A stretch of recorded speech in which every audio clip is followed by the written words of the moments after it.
Hey everyone, Rob West here. You've heard me talk about faith and finances for years, and a common question I get is, how can I align my faith values with my banking decisions? Well, we recommend our friends at Christian Community Credit Union who've been serving Christians for over 67 years. Visit joinchristiancommunity.com to learn more. That's joinchristiancommunity.com. Membership eligibility required. Accounts are privately insured up to $250,000 by American Share Insurance. This institution is not federally insured.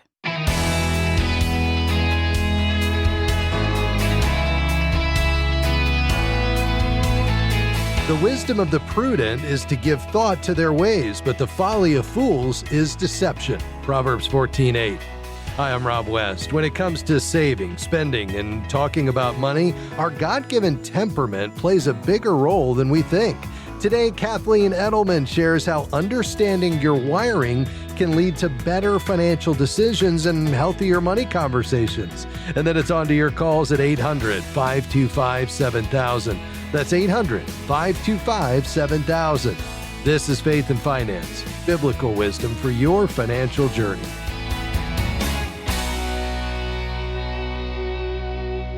Well, our guest today is my friend Kathleen Edelman, author of I Said This, You Heard That, How Your Wiring Colors Your Communication. Kathleen is passionate about equipping God's people to speak with kindness, and that begins by helping them understand how God uniquely designed them. Kathleen, always a joy to have you here. Thanks so much. I'm so glad to be back. Kathleen, in your recent article for Faithful Steward, our magazine, you explore how our temperament impacts both the way we make financial decisions and how we communicate about money. But I want to back up for a moment. For those new to this idea, explain what temperament is and how it's different from personality. Well, temperament was studied by Hippocrates 2,000 years ago, Wow. 600 years before Jesus walked the earth. And what he studied was how people naturally responded in different situations. Yeah. So what we found out over the course of these 2,000 years is that it really hasn't changed. It's innate. It's unchangeable. God designed you that way. Personality, on the other hand, is constantly evolving. It's like your culture, your education, your family dynamic, your birth order. Whereas temperament's like your eye color, your fingerprint. Unchangeable. Wow, fascinating. Yeah, so understanding our wiring via temperament is going to affect everything about how we relate to others and serve and love them well and communicate. But it, of course, affects how we manage money. So, Kathleen, give us a picture of what that looks like in everyday financial decisions. Each temperament is going to respond differently to each part: budgeting, spending, savings. For example, yellows, the temperament of yellows, they love and enjoy spending gifts socially. Yeah. They really don't like a lot of guardrails, if you want to say it that way. So they don't like constraints on that kind of thing. Reds, because they're visionaries, they like achieving something. Like they want to see quick results. They can see something and they can budget for it and they can save for it and they can help others do the same thing because of that. Blues, this is a safety thing. They're the what ifs people. So they want detailed plans. They want to do things without having to feel stressed or worried about doing it. The greens, this is a peaceful, stable person. So they're going to want to do things that are no stress financial systems. They're not going to be so much in the savings part unless they see a budget that can be consistently and easily done. But again, if somebody else pushes back, where they may struggle is saying yes and putting off that budget. So each temperament is going to see from the core of their being each of those budgeting, spending, and savings differently. Interesting. We've got about a minute left until our first break. Perhaps we should unpack these even just a bit more. So let's just spend a few moments here on the yellow. How would somebody know they're a yellow? And then what uniquely applies for the money conversation?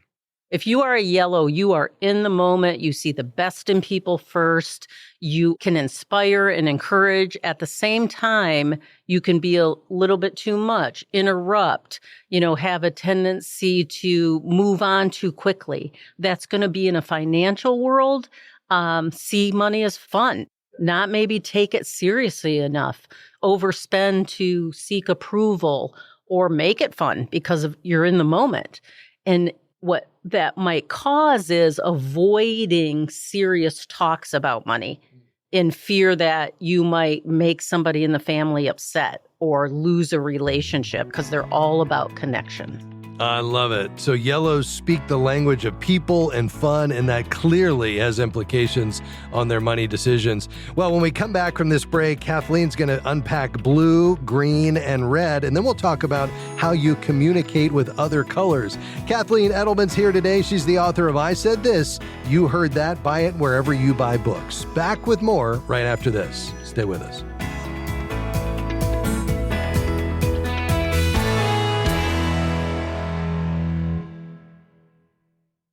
We're grateful for support from Guidestone, whose diversified suite of investment solutions align with Christian values to create positive change in the world. More information is available at guidestonefunds.com/faith. Investing involves risk, including potential loss of principal. Carefully consider the investment objectives, risks, charges, and expenses of Guidestone Funds before investing. They're distributed by Foresight Funds Distributors, LLC, which is not an advisory affiliate, a registered investment advisor, nor do they provide investment advice.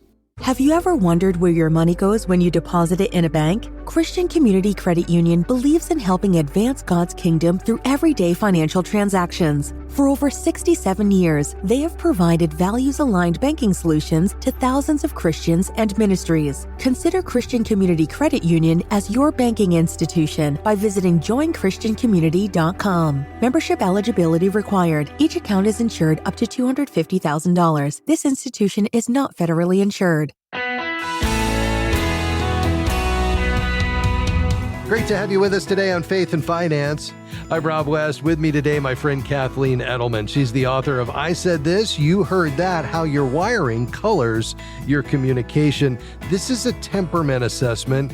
Kathleen's been doing this for decades. I'd love for you to explain that because it's really about helping people live out their temperament and love others through their communication, isn't it? Exactly. I mean, we are wired to speak and hear out of our temperament. Yes. So if we can learn to just what I call paradigm shifting. Yes. I don't want you to become a different temperament. You're yellow, I'm blue, but I know that now. Yes. So I just have to take off my blue glasses and put on yellow glasses and speak yellow to love you better as my friend. Isn't that great?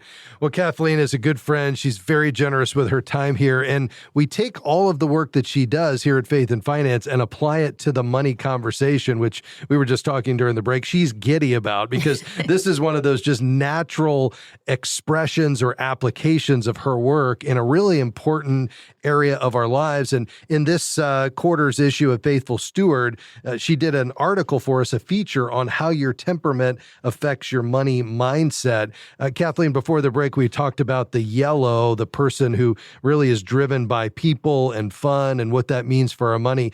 Let's move to the blue, which, going back to Hippocrates, is the melancholic temperament, right? Right. And that is me. And so what we had said earlier, my first innate need is safety. So when I think of money, I'm going to have details, but I'm going to have that emergency fund. I'm going to have a safety net. It's going to be methodical. It's going to be cautious. And I'm going to need to have a plan. Yeah. Well, and that's key because if your spouse or somebody you know is that's going to affect how you communicate. But this idea of I need a plan, I'm going to think safety when I approach my money is a big idea. All right. Green is what's called phlegmatic. Right. So the green is easygoing. This would be my husband.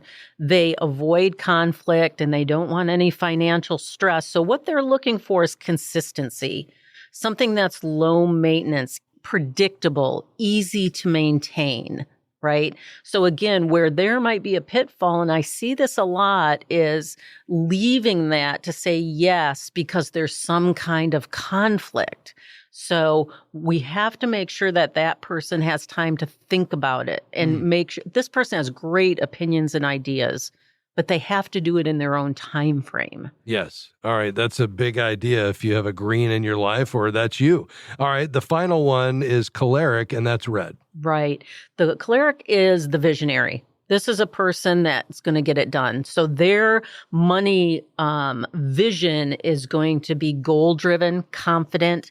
It's going to be efficient, but it can be very impulsive.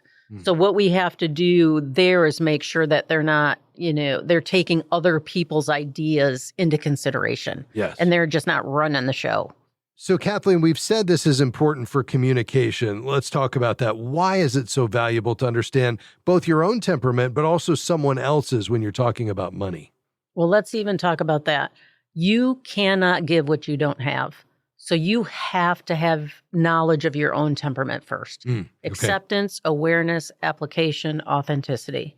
So I have to know what my language is in order to be able to speak yours. Yes. So that's what I'm talking about. I have to be able to know how to speak yellow so that you feel heard and understood. What you have to understand about communication is most miscommunication is not intentional. What it is I'm speaking blue and you're hearing yellow. I see. Yep. And then that's when you hear, that's not what I meant. Right. That's not what I said. You're not hearing me or you're not listening. When really it's just we're speaking literally different languages. Yes. So if we will just take the time to do what I said, paradigm shift, learn the languages, we reduce that gray area. And then those questions go away. So let's give some examples to that. So a yellow, which is what I am, I speak the language of people and fun. I'm more extroverted, certainly people-oriented, and I'm talking to a blue. Yeah. And describe that blue for a moment. So the blue speaks the language of perfection and order. Okay. Right? So there's somebody who does want safety and a sensitivity, meaning to be understood. So there's not a lot of gray area with a blue. It's right or wrong. Oh, wow. It's that simple. Yes. So it's direct, but not direct in a way of a red. So you have to respect their structure, their strategy, the fact that they want to think about it. Remember, they're an introvert too. They're an introvert and when you're talking about communication, that means they're a processor. Yes. I have to process what you tell me. Yeah. So if you're going to say something to me, I have to think about it. Right. I think before I talk, you talk before you think. Yeah, and I love to use money for experiences. I love it to deepen relationships, and I'm a little quicker to make that decision. Let's just do this spontaneously. Right. And that blue needs to process that. So what you might say to me is, hey, Kathleen, I know details matter to you. Can we sit down together and make a plan that gives us both a vision with a little room for fun? I completely heard what you said. Yes, I love that. All right, let's do this again. This is Yeah. great. What about a red to a green? What I would suggest, a red speaks the language of power and control. A green speaks the language of calm and harmony. So a red might say something like, hey, I'd love us to make a simple plan together so that we both feel secure. We don't want to stress about it later, and we can talk it through at your pace. Boy, that's so That good. green's going to come to the table. Yeah. I love this because, when we stop and appreciate somebody else's temperament, it says, I care about you. It changes the whole dynamic of the conversation. Yeah, because if that red would have said, hey, we got to talk about finances right now. We got to do it right now. Sit down. Let's talk about it. Which is if a red said that to another red, there would be no issue.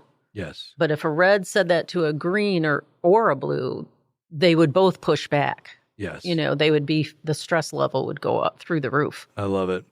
Kathleen, if somebody sees their own temperament and what you've described, what's a helpful next step they can take to grow in both self-awareness, but also financial stewardship?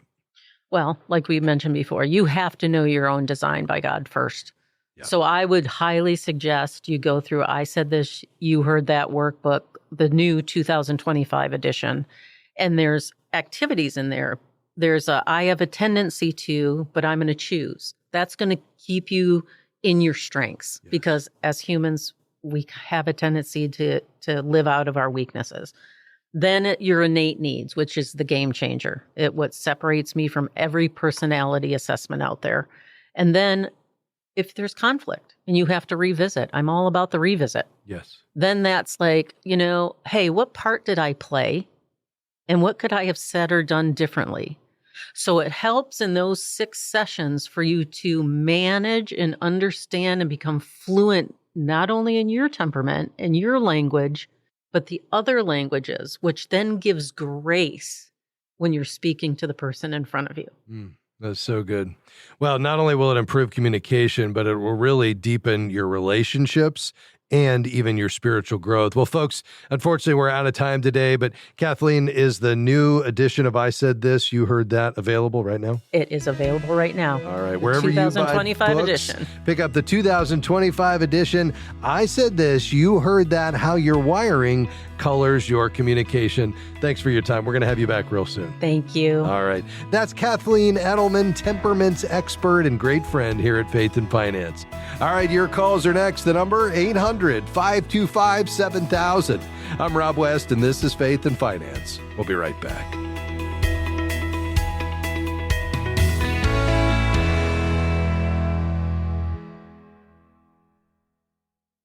Are you looking for a financial professional who shares your Christian values and offers advice you can trust? Certified Kingdom Advisors are experienced financial, legal, and accounting professionals who have completed a rigorous certification program rooted in biblical financial wisdom.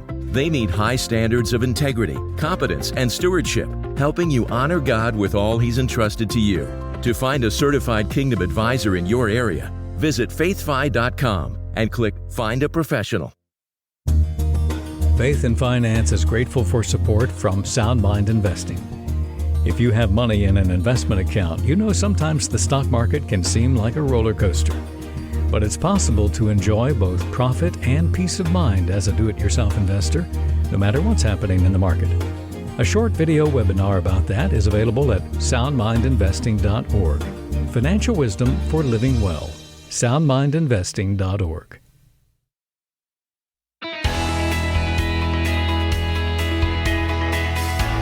So glad to have you with us today on Faith and Finance. Here in our final segment, we'll get to as many calls as we can.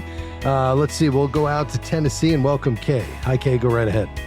Hi there. I am calling to see if I can just get some wisdom in terms of what I should do. I've been thrust into a bit of a situation, a challenging one at that. My mom, who is only 66 years old, was diagnosed with Alzheimer's about 8 months ago. And this last month or so, her cognition has deteriorated so to the point where she has just been placed in an assisted living type of facility. And I imagine at some juncture it will be memory care. She only has about $57,000 a year coming in for her care. She works for the government, so she has a thrift or a TSP. And at this juncture, I was considering doing some automatic installments, but it's not a whole lot of money. It's only about $300,000. And if she lives long, that's very problematic. But if not, I'm trying to figure out a way to potentially strategize and understand if there's a way that I can steward her money the best way possible, knowing this is a pretty emergent issue. I have looked. She does not have long-term care insurance. She does have a home that has about $220,000 worth of equity that I could sell. But outside of that, I just am at a little bit of a loss. So if you can provide any help, that'd be awesome. Well, first of all, I'm so sorry. I know I've not been through this personally, but I know that there's a lot of weight on you as her daughter and a power of attorney, not to mention just the health struggles that she has. And I know that is demanding on you. And so, the finances are just one more thing. And so I'm thrilled to hear you're leaning into this. I think kind of at a high level, getting an advisor, if you don't have one locally, to kind of go through all of this in detail would be really important, but we could certainly start that process now. What are her assets? I mean, you said she's got a home that she's got about $220,000 in equity in. She's got a TSP that you said has about $300,000. Is that right? Yes, about 310. Not very. Just that's about all she has in there. Any other assets? Just not really. She has paid for a car, but that's not going to do even a month's worth of what we're having to do at this juncture. I really feel like there's nothing, but I'm just trying to see if I'm not seeing, it's not my wheelhouse exactly. No, I appreciate that. Has she started taking Social Security? Yes, just started taking it in January. Okay. All right. So her total income is what? Just Social Security, or does she have something else? Social Security and whatever her government retirement was together, they are just like $4,800 a month. That's it. Okay. And what is her monthly expenses running right now? $6,500. Okay. All right. Yeah. So, I mean, on the 300,000, you could go ahead and get that invested properly. What is her age? 66. Okay.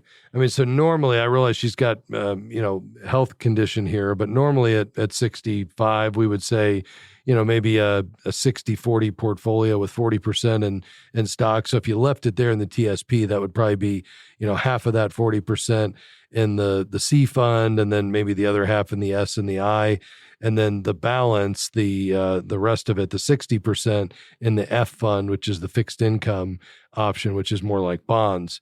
And then the goal there would be, to be able to pull about 4% a year, so be able to maintain that. But that's, $12,000 a year, so that's $1,000 a month.